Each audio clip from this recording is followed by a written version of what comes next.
stars so bright. Pull your hat down, make sure your cinch is tight. Horses kinda snuffy, cold chill up your spine. Go get your ass moving, son, we're burning daylight.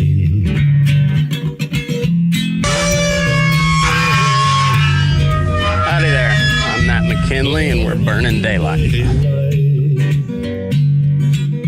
In the saddle till the job's done right. Welcome to Burning Daylight, the only podcast for the working cowboy. People just like seeing what goes into all of it. It's just so foreign to most people. A lot of people grew up with like their dad was on a ranch, or they were on a ranch, their uncle, or go visit their grandparents and have fond memories of it, but to be able to see an actual ranch, the ranch life, I guess. Yeah. Well, and so I was looking through your kind of through your stuff today, and we were talking earlier. Like I've followed you for quite a while, and we followed each other back and forth. I always like I like your stuff. You'll see that you like some of mine, and and then I for some reason I thought you were up in Montana, and then you're in southern Idaho and northern Nevada. So you're not real. I mean, Nevada's a pretty damn big state, but it's still within the same. Where are you? I don't even know where you're at. I'm Smith Valley, Nevada, just south of Tahoe, about an hour. Okay. And so same state and everything, but yeah, Nevada's a big dang state, so it's a pretty good haul over to your way. But now we're like it's I think your site said you guys are 6 generations on the ranch there, and you guys are the original Wine Cup Ranch. Correct. Yep. So like when did you guys settle in that area? So my great grandpa settled in southern Idaho in the Goose Creek area in 1878. Okay. We've just kind of been in that area ever since. My great grandpa had a lot of kids, a lot of sons, and they branched out to the south there, up the Goose Creek area and into Utah and Nevada as well. And that's still kind of where we're at between Idaho and Nevada. Right on. And that's I know Elko County is well, last I knew, it might have changed, but that was the number one cow calf producing county in the state. And of course, it's a massive county as far as land goes, but there's a lot of cattle up there, and there's spots where it's really green and lush, but there's also high desert, and it's kind of barren out there. But I'm like most of Nevada. It's when you get in the valleys and whatnot, it's not, when you got some water to irrigate, it's pretty green and lush. But you get away from the river and the valleys, it's pretty harsh. Yeah, we're pretty high desert where we're at. There's a lot of rocky, steep. Wouldn't be great for much besides cows or maybe sheep, I guess. But yeah.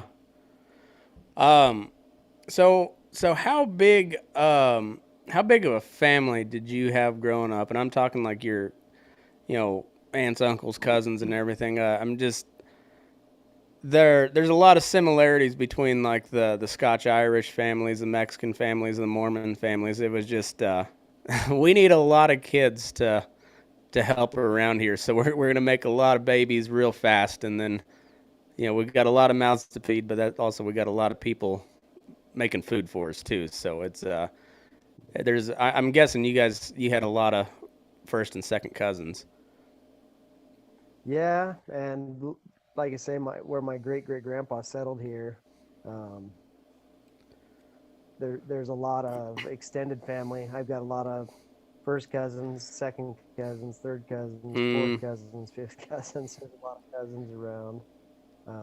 I'm related to a lot of people in the area. I'm the oldest of 5 kids. My dad was family of 5 kids.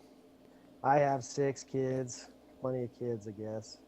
That's kind of, for me, that's kind of what makes it all worth it, though, is just to be able to work with your family and have your kids there and teach them and watch them learn. And I don't know, for me, it's really rewarding. We've been in the middle of branding season the last couple of weeks, and to watch my kids be able to be part of that, and my 8 and 9-year-old, now 10-year-old, wrestle calves with the best of them, and my daughter's out there giving shots, and my 7-year-old was wrestling a few calves, and my 4-year-old's right there.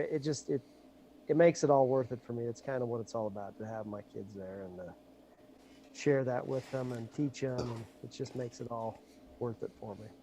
Yeah, it's well, it sounds like it. I mean, 6 generations. That's pretty rare anymore. I mean, it's there's a lot of people that love to say that they're 5th, 6th, 7th generation, but truth is, like, just most operations don't last that long. They change hands at some point, and six generations. It sounds like you guys are going pretty strong. That's pretty impressive. Well, we're trying. Of course, there's a lot of things that come with a business like that, and a family business, and been trying to adapt and make it so that we can keep doing it. Yeah, I see you guys are selling some beef on your own. Is that more of a side project, or is that something you're looking like to base your entire operation off of in the the years going forward? I think as much as we can, we want to move that direction. I think that's kind of the way that the market is going. Mm-hmm. I think you got the big packers that it takes such a big chunk, and anytime that you can take that back and get rid of some of them middlemen and handle it yourselves, if you can find a way to market it, I think that everybody ought to be looking towards doing more of that. Whether we'll get all of our calves processed through that or not, I don't know, but I think we're gonna push as hard as we can.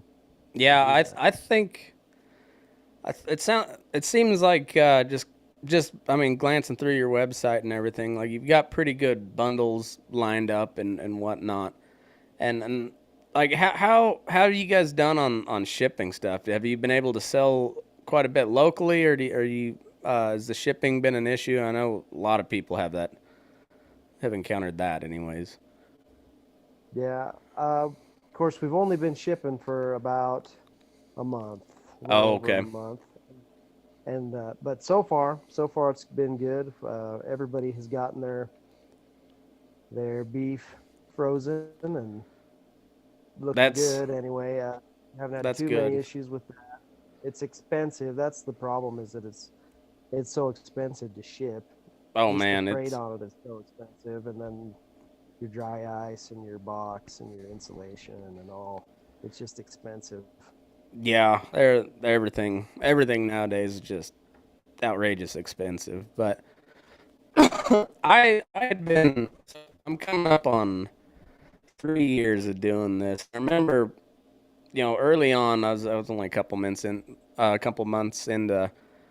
recording these. I started kind of pounding the table that, because it all kind of, I don't know if you remember, but it was like the Western Ag Reporter. I think that's what it's called. It's that publication up out of Billings, Montana, and like the Goggin family that runs it. But they started that Fair Cattle Markets campaign on Twitter, trying to get Trump's attention when he was in office to maybe move something towards. I don't know if that was also kind of the problem with it. It wasn't very clearly defined what they were trying to accomplish. But that's kind of when I waded into this whole debate, because really since I'd left college, I've been the hired man, whether it be at a feedlot or a ranch or whatever, and had done some of the managerial stuff. But as far as like looking at the market, I really hadn't paid that much attention to it, because I was getting paid either way. They weren't my cows. And then I kind of waded into this debate because I had some people ask about it, and Man, what a mess that turned out to be. Like everybody can basically agree that the rancher's getting screwed, but I don't think there's two people in a group of three, or a group of 10. There's probably not two people that agree on what the ideal solutions should be, and so therefore just nothing has changed. And I uh, I kind of saw it from early on that, like, until there's like a big push to just not sell those packers your cattle, nothing's really going to change. I don't care what happens on the legislative front, but until they're having to scramble to actually purchase cattle, I don't see it. I don't see a whole lot changing, and I don't know. So I think the more people that can just start selling their own, I think that's better. I think that's better for everybody involved. I think it's better for the community. It's better for the especially the younger market. I'm kind of like the gray haired millennial generation. But like my generation and younger, the market trend has become, they want to know where your meat comes from. They want to know it was raised ethically. They want to know it was humanely slaughtered. All that razzmatazz that everybody, that we've kind of been tried to do from the beginning of this whole deal. But there's bad actors here and there. Yeah. But I think there's not a better way to just build up our way of life than selling our own end product. At the end of the day, that's the best way you tell your story. Yeah. And that's part of why, well, that's the main reason why we build up the Instagram uh, uh, page, is just to be able to show people like the day to day, like this is how the steak that I sent you, this is what I did today to make it. Yeah. I'm irrigating these fields, and the hay you saw me feeding a few months ago that I show videos of, this is where it comes from. I grew it right here, and I watered it just like this, and my kids and I hauled the siphon tubes around. We put the dams in, and that's what grew the hay that grew the cow that raised the calf that Mm-hmm. is the steak it's got. And so far, I mean, the response has been pretty good.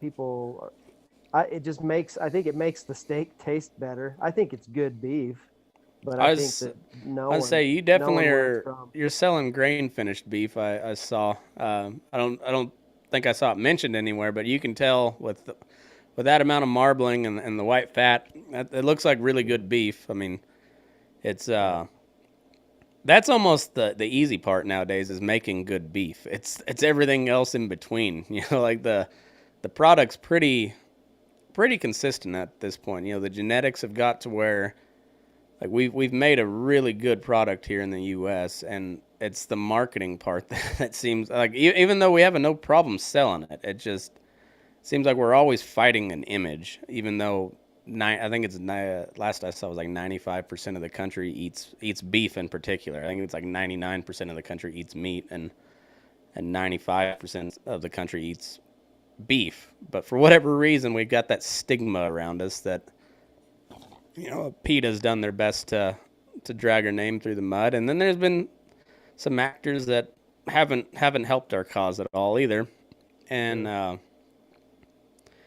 think we got really, as a as a business, I guess, the cattlemen in particular got really complacent on just taking their calves to the sale or selling them on the video auction or whatever, and expecting just to kind of make do every year. And then, like, I just haven't seen a whole lot of operators really shift to like to meet the market. They haven't, like, you're now starting to see a lot of people on social media, but boy, there was a lot of people that were slow to the game on that. And I think you guys are a good example of the response you can have, especially if when you don't have a whole bunch of censorship involved, like when your stuff is just is able to get out there organically, and people like what we do. Um, Yeah.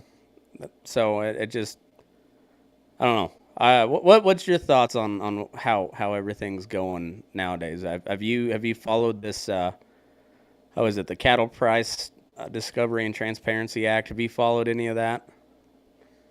Not a lot. I've heard little bits here and there.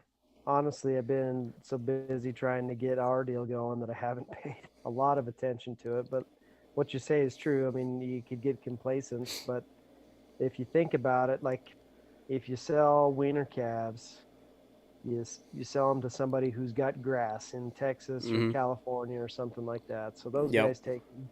That's one.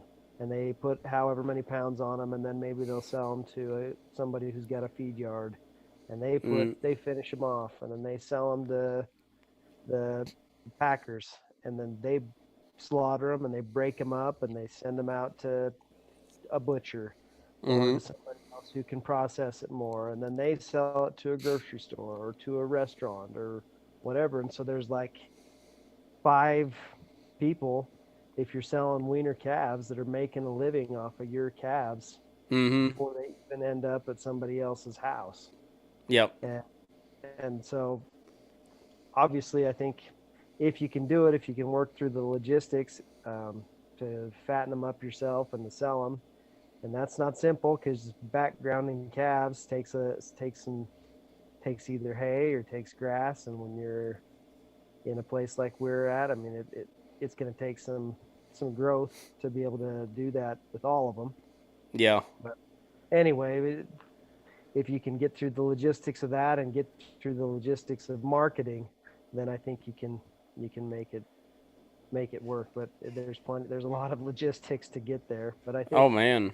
I think that it's worth investigating and worth working on it, even if you're not shipping it, even if you're just selling like quarters, halves, and whole share of beef. We do that as well. I think that's easier money. You don't make as much, but it's easier, and then you can service your local Mm-hmm. people.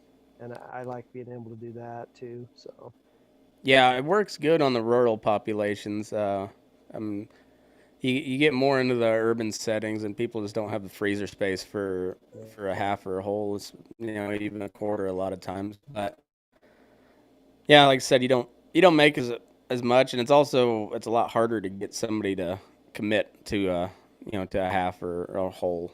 But the people that have done it for years, they know the upfront expense, but they also know how much money you save in the long run as well. yeah, When I mean, it's hard to go back to the grocery store and get beef. Like it's like you said, you don't know exactly where it came from. I generally trust uh, our food supply chain as far as, especially on the beef end. I've worked in and around the only place I haven't been has been on the actual kill floor of a slaughterhouse, but I've been on the back end at, I worked at Beef Products International, which I don't know if they're still in operation anymore or not, but they were the ones that got in trouble for the pink slime stuff, the lean finely textured beef, and they found out a way to use trimmings. It's not the most appetizing way how they get through it, but at the end of the day, it's still, I mean, it's a partially cooked beef product. Yeah, there's a lot of people who yeah, just don't. It's not real appetizing to look and see how the sausage is made, so to speak. But sure, at the end of the day, you use every part of that animal, and it's part of the reason why we got real cheap hamburgers all across the country. And like I said, generally I trust all of that. But if you give me a choice between McDonald's hamburger or a tube that I pull out of my own freezer that I watched that animal grow up and fed him and doctored him and all of that, I'll take the tube. It's only got one animal in it. It's yeah, it's a better product. It's a more, and like I said, I then maybe that's just me being the millennial, or it might just be me being proud of what I do. But I like knowing where it came from, and I buy steers from a guy that feeds cattle with us here at our yard, and because I know he has good cattle and he sells beef, quite a little bit of beef for just for what he does. You know, he'll do 10, 15 head a year, which is, you know, one beef at a time. That's a pretty good year, Yeah. and so I know his cattle grade well, and so I buy steers from him. I know our feed program is really good, and that turns out good beef. And if I don't sell any, well, I'll eat it. I'm not worried about that. We got we got two growing kids, and they'll eat it. You know, more and more of it in the years to come. So get them used to it Yeah. now. Yeah. My kids will slam some beef. It's a little ridiculous how much Yeah, food it takes to feed these little kids a day. I mean, I feel like I have a pretty hearty appetite, and sometimes they'll eat more than I will. It's just never yeah, ending I know hunger. what you mean. Um, so 1878, you guys break ground on your home place there, or you know, or you settle there, and so that would have been you'd been in, I guess I wouldn't say like the later stages of the Mormon Exodus, but it'd been, yeah, like Salt Lake City was well established by that point, and a lot of Utah was, I wouldn't say well settled, but there was a lot of settlements into Utah. And Mhm. what kind of drove your family into to that part of the world? It was just expanding out from the Salt Lake Valley, or So my great great grandpa was not part of the Mormon oh, group. okay, He was on his own. He immigrated from Germany. okay, Um, I'm not sure exactly on the dates, but quite a bit before that, and landed in New York and ended up coming around Cape Horn and made it to California. And oh, that's he took the long way around. yeah, he did. I I don't have any firsthand sources on it, but there's secondhand sources saying that he used to talk about how crazy of a journey that was to come around I the can horn. imagine. I uh, So I had to read that. I forget the guy's name, but the book's just called Hawaii. Shoot, I can't remember his name, but he did like he's the guy that wrote Centennial, and he had a whole series like Texas, Oklahoma, Montana, and they're, I mean, this book was like 1,300 pages long, but they you know, he went through that whole ship voyage around Cape Horn and everything, and then because Cape Horn, South America, Cape, it's like Cape Good Hope is South Africa, I think. But either way, both of them were kind of the same. I mean, especially down there, South America, because you're only a couple hundred miles from Antarctica when you go around the tip yeah, there, and yeah, there was talk like there's times where ships would have to wait like months on end before the weather would let up to let them go through there. That you had to be tougher back then. You just you didn't have much of a choice. yeah, it was a different kind of people for sure. He did that and then went and tried to do a little mining. Mm. Decided he didn't like that, so then he got some cows and started providing milk and beef to the miners. And then decided he'd go try it somewhere else, and he made it into Montana, or excuse me, Wyoming for a while. And then I think he even was in Montana for a bit, but then came through southern Idaho on his way back this other direction and decided he liked it. Ended up coming over here. And then my great great grandma's family were part of the Mormon pioneers, and they got sent up from Brigham Young to settle this area Oh, okay. like 2 years after he had settled here. And so my great great grandpa actually predates the Mormon settlement here by a little bit. So That's yeah. So he was there because there weren't really any settlements in that part of the world. There was you had the Willamette Valley up in Oregon, and oh, you had like a few forts and stuff up in kind of like central Idaho, but yeah, yeah, that part of the world there it was mostly Indians. That's about it. yeah, yeah. There's some record of him having to coexist with Indians a little bit. There being I don't know all the stories, but it sounds like there was a little bit of an uprising there, and A lot of people left, but he ended up sticking around and figuring out how to be with them. You So know, it's funny how different. Like I'd say the Mormons did it as good as any of the other white folks when it came to like getting along with the Indian tribes. I mean, I'm not saying they had a great relationship, but compared to basically the rest of the white settlers, that's about as good as it got was the relationship between like the Paiutes and the early Mormons. But I think the in particular Brigham Young realized like we can't just exterminate all these people. We don't have enough of our own people, so we got to figure out how to get along. And then of course there's the whole the Lamanite uh, deal with from the Book of Mormon and everything. So that played a part into it as well. But I don't know, just from a historical standpoint, that seemed to be like one of the less contentious relationships among all the white settlers and the Indian tribes during the westward expansion. yeah, I Um, don't know too much about all that history, but yeah, I mean, seems like they got along as good as anybody did, for yeah, sure.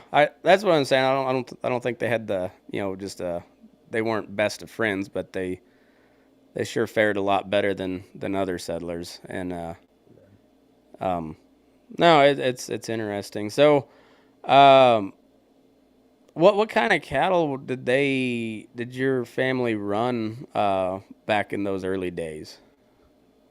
Herefords, they're up until I was pretty young, and maybe just a little before that, it was a straight Hereford.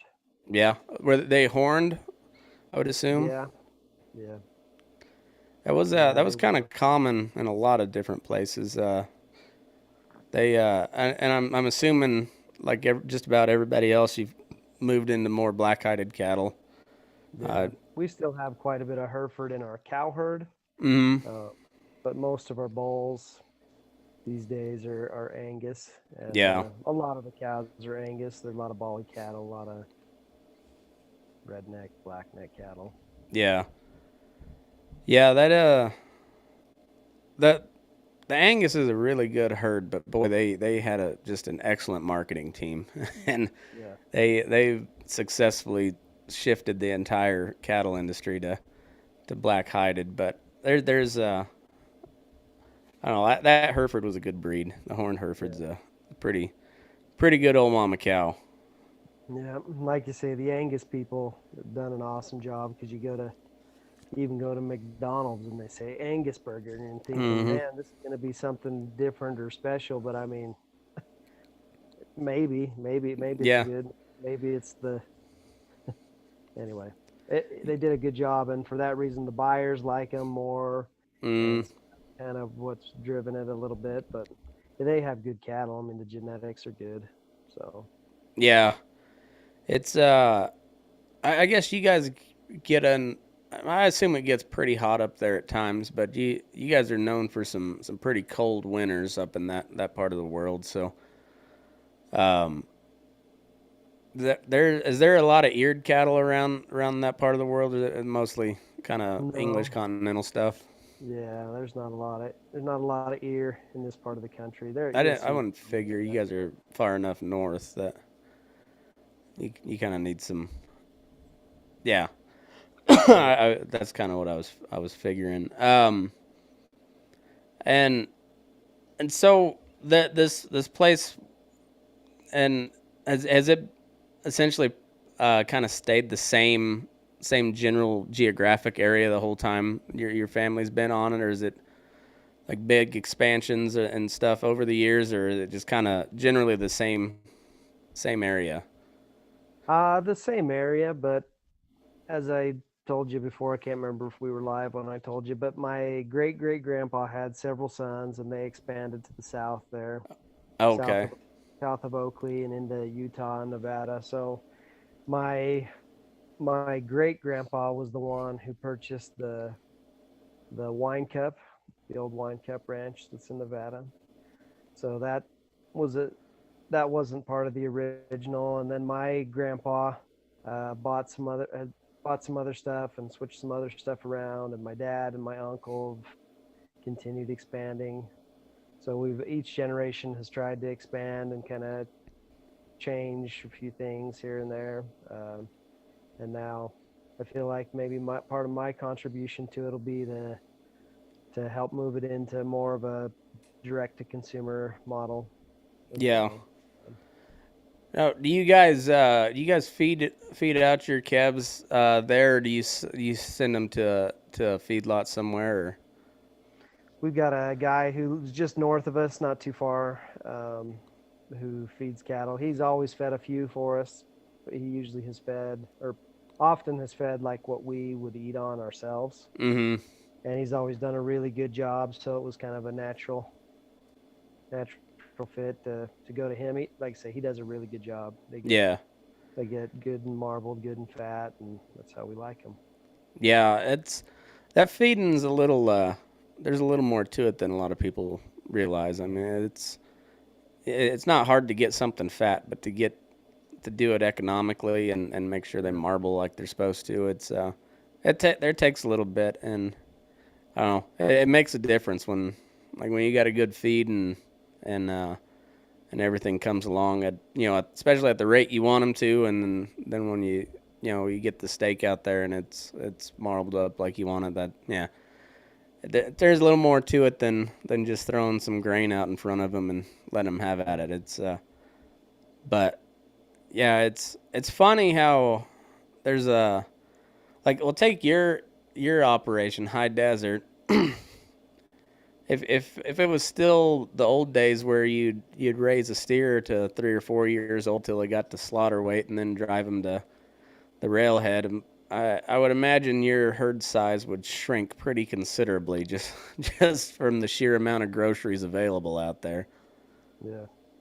Yeah, that I don't know, that grass finished deal is kind of it's worked its way back in, and I guess there's people that like that stuff, but man, there's sure a lot better way to do things, or at least get a little more out of the country when you can when you can send your cattle off somewhere to feed them, to finish them out. That just it saves so much feed and stress on the land and whatnot. It's I don't know. We need to do Oh, go I ahead. was just going to say we need to do a good job or a better job, because talking about that marketing deal, like the Angus people have done, the grass-fed marketer guys are going over and under to try to make that seem like that's the thing, and that's so much better for the environment, and it's so much healthier and so much the flavor. But like, I don't know. I think in a blind taste test we'd win every time with the I grass. think so too. So I think we need to keep up the push on the marketing on that, because heaven forbid we get to the point where everybody thinks everything has to be grass finished, because it's just not. Well, that's when people will start eating bugs on a regular basis, because there's just not going to be enough beef to go around. There's I don't know. I don't think people realize like how much more grass it takes to finish out a steer. And to If you're finish, the yeah. quote unquote finish is not a fin. It's not like they can grow and be as big. I mean, I don't know. You Of might course, be able to get one to 11-1200 pounds, but after that, then they're just, I mean, yeah, that's, and then I don't know. If that's your thing, that's your thing. But it's horribly inefficient, and I don't think it tastes all that good either. yeah. Well, If to each their own. There's people who like it, and whatever. I don't care. Yeah, well, and yeah, it's not to disparage anybody that raises grass fed, grass finished, all that. That's as long as people are eating meat, that's that's a good thing.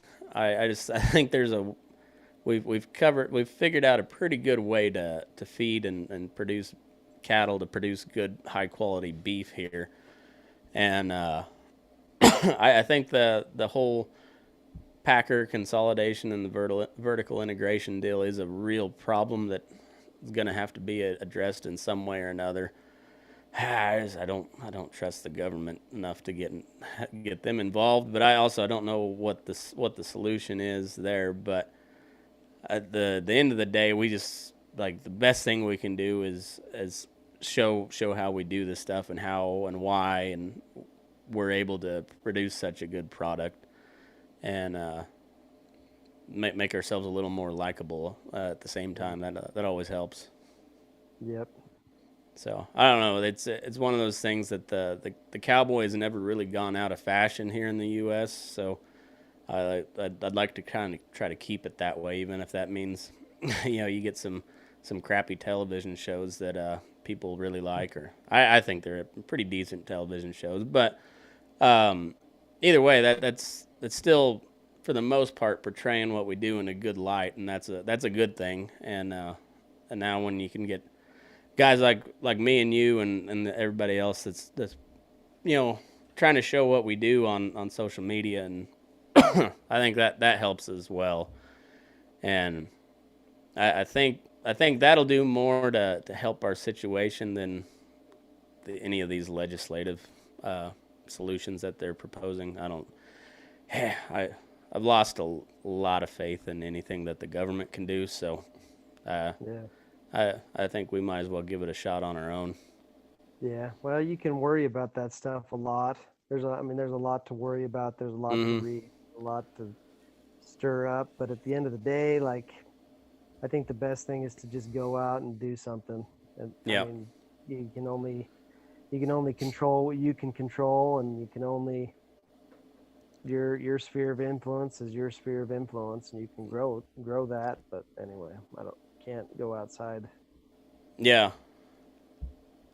Well, so on your place, you guys get you have like cow camps way out in the middle of nowhere, and I assume like a lot of your stuff is on grazing allotments and whatnot, just being given the lay of the country out there. So I imagine you guys are a long ways from anywhere. Yeah. The Wine Cup ranch that's there in the northeast corner of Elko County is probably 45 miles from the nearest town, 42, 40. There's a town in Oakley, or in Idaho, Oakley. And there's Jackpot, Nevada, and there's Grouse Creek, Utah, and it's at least an hour to get to any of those. Yeah.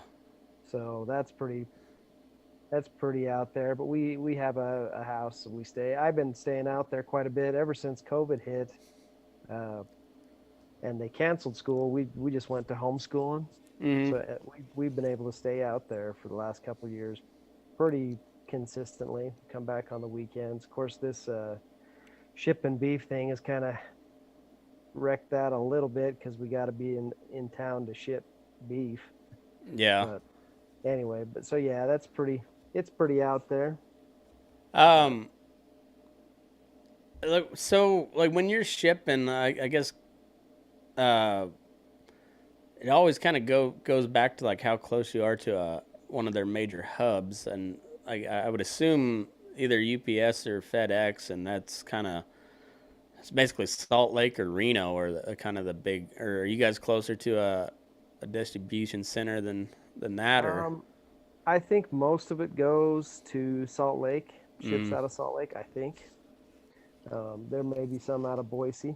Like okay. Some of the Pacific Northwest might go through Boise, but it's not like an airport hub, but I guess I call it a hub. I don't know what the proper term is. They're about a half hour north of us. Okay. So I take the boxes and drop them off there. Okay. They get right on the truck that heads to the airport. So, okay. So yeah, so you got a pretty decent outlet there. That's handy. I know. I know a buddy of mine I grew up in southeast Colorado, and him and his wife are selling direct to consumer, and they've mostly just done local and like farmers market and stuff. They're kind of local and semi-local, just because they're so far away from a shipping hub that it just shipping's just even more astronomical down there. And I tell you what, that was one thing Brigham Young had figured out was logistics. He was a master of that stuff. He whether it was the railroad or I think he had a couple different mail services that that him and the Mormon church elders had started. Like that guy was a master of logistics. From what I've read about them, they just I don't know. That stuff's pretty important when you get out into you know Utah and Nevada and Idaho, and where it's just a long way to anywhere. That the logistics really kind of it'll bite you in the ass if you don't have a good solution. Yeah. Well, that's definitely the biggest challenge as far as for the shipping beef deal is just having the boxes that you need to ship and having all the things that you need to send it. And then the beef has to be, if you're going to ship it and sell it retail like that, you have to have it processed at a USDA inspected facility. Yep. And there's not a lot of those in Idaho. So I'm hauling steers to get slaughtered at like 3 hours away, which is kind of a pain. And then you have to haul it up, and then you have to haul the meat back somehow. Mm-hmm. And we're still kind of playing around trying to find the best way to do that. We rented a reefer trailer and hauled it back ourselves, but anyway, that takes the whole day, and Yeah. and you have to rent the trailer, and you got fuel to do it. And then we've also tried to freight it, have a freight company bring it here, and that saved time but was more expensive. So it's just we're still kind of fine tuning that and trying to get that in an easier, cheaper way. And it'd be awesome if somebody'd go ahead and open up a closer plant. Yeah. But anyway, it's still worth it, and it is what it is. But the logistics are definitely the thing that could make or break you for sure. Oh, for sure. That's it's and for the people like just kind of branching out into I guess what they call it, like the early adopter class of people that. And it's not like we're doing anything new. We're doing the same thing we've always done, which is sell good meat to people. But we kind of gone backwards where we tried the whole vertical integration deal, and it's still very much there, but it's I don't know. It's one of the easiest ways to get a little more bang for your buck on your cattle is to sell the end product on your own rather than like you were saying before, selling to a feeder guy who sells them to a feedlot who then sells them to one of the big packers, and you've got all those steps in between, and it's it's hard now trying to get that to scale. It just takes more people to do the same thing, and then eventually that'll free up some of the logistical. The market will kind of take care of that, but until you get a flood of people trying to sell their own beef, I think the logistics is going to be the biggest issue for a while. But I don't know if I think it's a worthwhile venture. I think honestly, I think that in my personal opinion, I think that's the one biggest thing we can do as the cattle producing cowboy ranching world is to sell more of our own end product and get away from those big corporate Goliaths. We need them. They kill a lot of cattle. You got to have them, but the more we can get away from them, the more they're going to have to compete, and that in the long run, that's where I think where it has to go. So it's I don't know. I always try to highlight folks like yourself that are, trying something different instead of just bitching about the Packers for all of our It's the Packers have become the cattle industry's Vladimir Putin. You can blame everything on the Packers at some point, and I don't know. It's so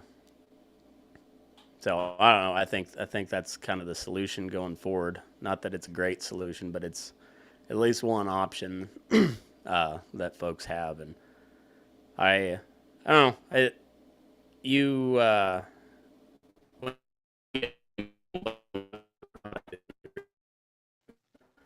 good product it is, then the word of mouth has always been the best advertising there is, and once that happens, then you're out of beef, and you're telling people to hold off. I got to wait a couple months until I got anything ready, and then you have open a whole new set of challenges then. But those are the good challenges. Yeah. Well, may we have those kinds of problems. I mean, it's a new business, so it takes time to grow up. But like I say, the response has been really good, and though I've had a lot of people reorder, I think you have you show how it gets made, and you share that part of the story with people, and I think it makes the beef taste better. I mean, I like knowing a little bit about the beef I'm eating. Yeah. So I think other people enjoy that, and if it's good beef and they feel like they could take part a little bit and just a tiny bit in the raising of it, then I think that it helps. It's good for everybody. Good for everybody to know where their food comes from, and Yeah. good for the producer as well.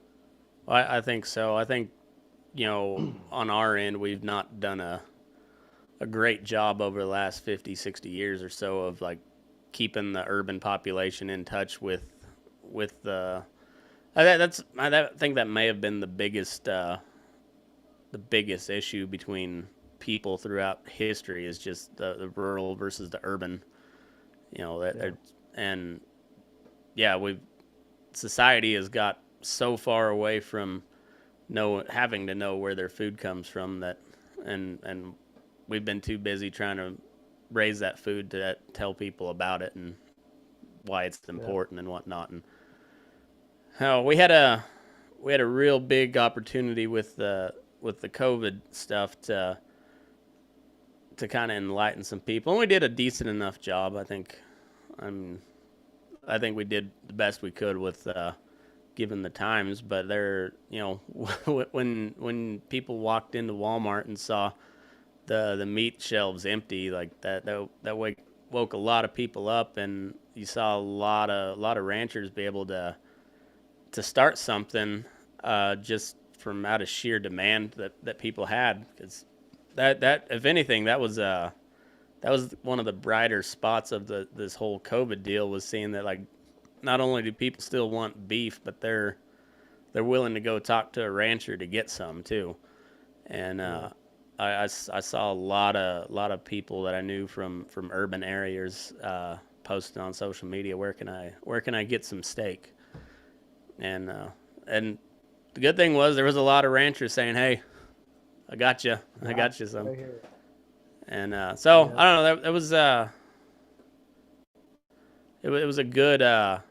It was a terrible situation, but there's always some good that comes out of stuff like that, and I thought that was one of the brighter spots of it. Yeah, I agree. I think it opened a lot of people's eyes to some of the weaknesses in the supply chain and in their own sourcing of food. I think a lot of people started growing more gardens. I think made people want to hear more what the ranchers and farmers had to say, and I think it's important to just get good information out there. I think there's so much crap out there that just putting good information out there, and there's going to be some crazy vegans that want to come and talk crap on the page, but I honestly try to answer any questions that are asked. If people are asking questions, I try to answer them, because I think there's people out there who just maybe, like, for example, I've been posting branding stuff, and I've had a few people just asking why don't you just tag them, or why don't you microchip them, and it's a good opportunity to be able to to teach a little bit and to share like what ranching is like in a high desert situation where there's tens of thousands of acres, or to tell people about how it's legally required for us to turn out on this ground that we turn out on to have our cattle branded. Yeah, And marked appropriately, because like it depends on your, each person's operation. But a lot of times that brand comes with a set of earmarks or chin wattles or whatever, and yeah, to be legal and in the up and up, all of that has to happen, especially when you're turning out on public land. And yeah, it's there's always more to it than just torturing calves. I mean, so it's it's not like we're just a bunch of rednecks out here doing archaic torture, whatever. I mean, there's reasons for it, and yeah, there's good reasons for it, and we do what we have to do to be able to stay in business and to raise good cattle. And anyway, people just need to see it, and I think just putting it out there is good. I think so too. There's always some people that'll I've gotten in trouble posting videos from time to time. And I understand where they're coming from. I don't necessarily agree with my bosses at times that but I understand where they're coming from. But I think at the end of the day, if you're putting out something that has and if you're able to put out why you're doing something, have good reasons for it, you don't necessarily have to explain everything. But like you said, if somebody's got a question, if you've got a good answer to it, that goes so much farther than a lot of folks realize, because it's not just the person that you're answering, it's all the other people that can see that reply. And when you're not being an asshole to them, which is kind of fun online, we all know it can be, but it's a lot better off when you can just answer the question directly and succinctly and eloquently, and provide good reasoning behind it. That goes a long ways, because even though the city folks don't know what the hell we're doing, they're still normal, rational, logical thinking people for the most part. And and we want to make sure that they keep buying our product, because that's kind of how we stay in business. So it's those repeat customers are always the most important. The first timers, you always want those, but you want them to come back because you got a good product. And when you're an asshole to them, then they don't have much incentive to come back. So even though it might be fun for a little bit, you end up losing business that way. And sometimes there's a fine line knowing who to talk nasty to and who to answer directly and appropriately. But I don't know, it's social media, it's kind of a mess. It always has been, probably always will be. But if you can, I don't know, I guess it's, if you treat people online like you'd treat them in person, that goes a long ways too. Yeah, that's the thing. Sometimes it blows me away as people come and say The just like worst stuff.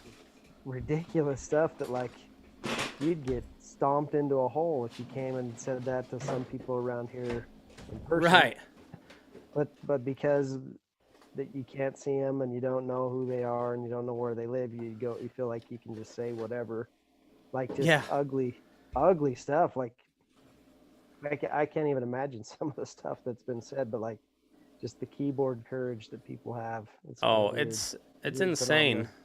It's insane. And well, then it ends up sometimes, not always, probably not as much as I'd like, but then there's times where you get punched in the face by Mike Tyson on an airplane because you're too used to just saying stuff with no repercussions. And eventually you're gonna run into somebody that doesn't take so kindly to it. And but I don't know, it's, people will say the worst stuff online. But yeah, it's hard not to feed into that sometimes. But you realize that, Yeah, hey, I've definitely crossed the line the wrong direction a couple times. You yeah, catch me in the wrong mood, I might say something a little snappy. I hear you. I'm the same way. But I always try to, if I do something like that, I at least try to say it in a way that it's gonna get a laugh. That it might piss the person off that I'm talking to, but if it gets a laugh one way or the other without making you sound like too big of a jerk, I guess that's the best way to go. But I don't know. It's I think the best thing you can do is just I've said it for a while on this show is like we've got to stop waiting for somebody to come tell our story for us and just we have in this little deal here, the power of all human information ever at our fingertips, so we could use it for some good. And so I'm glad to see guys like you doing it and doing it well and having people respond to it. That's always a good thing to see. Yeah. Well, it's been fun to do and been fun to meet lots of cool people. I mean, there's a lot of people out there who are just legitimately interested in the life and interested in knowing where their food comes from. And I've made a lot of really good friends with people just chatting, just asking questions. And some of them have become customers now, and it's been a good experience to be able to talk with them and to teach and to just meet good people. I agree. That's one of it's probably the coolest thing about starting this podcast has been able to just meet some really, really excellent people and be able to have guys like you on it and tell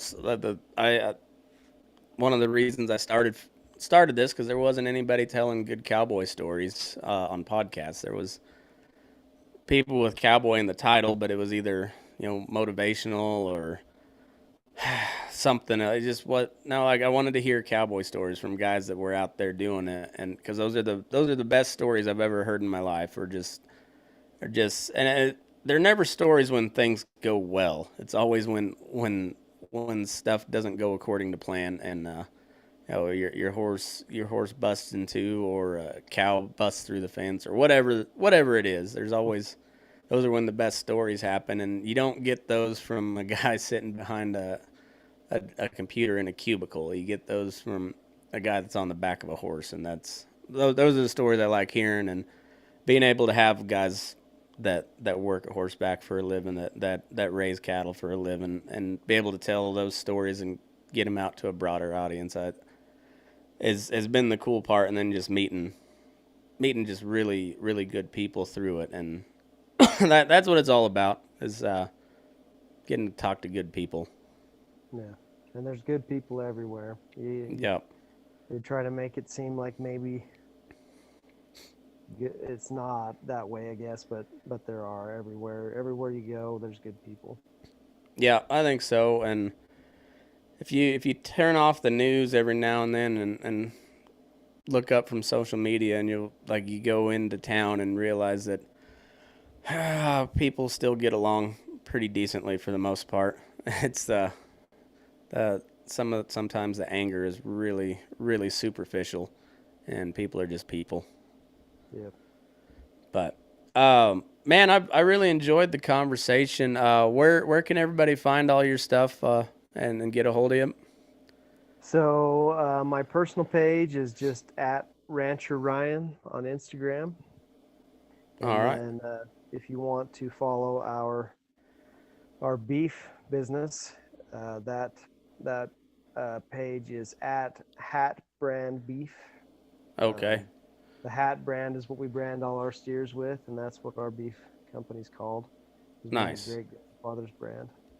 So Hat Brand Beef on Instagram and on Facebook. And our website is www.hatbrandbeef.com.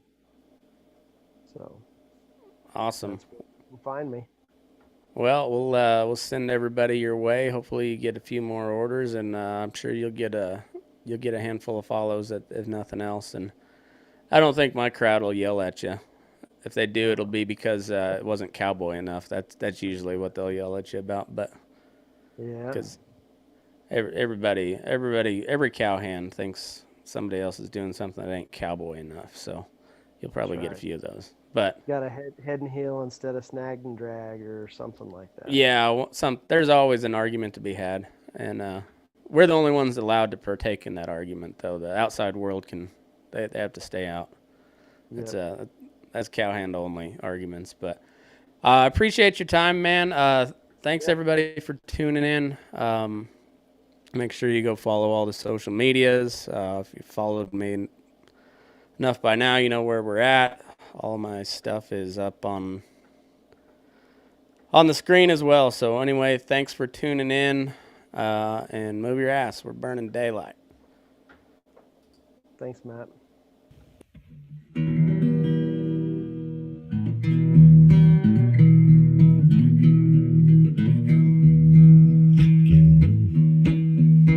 Your eyes up in the morning, beneath the stars so bright. Pull your hat down, make sure your cinch is tight. Horses kinda snuffy, cold chill up your spine. We'll get your ass moving, son, we're burning daylight. Burning daylight. Burning daylight. In the saddle till the job's done right.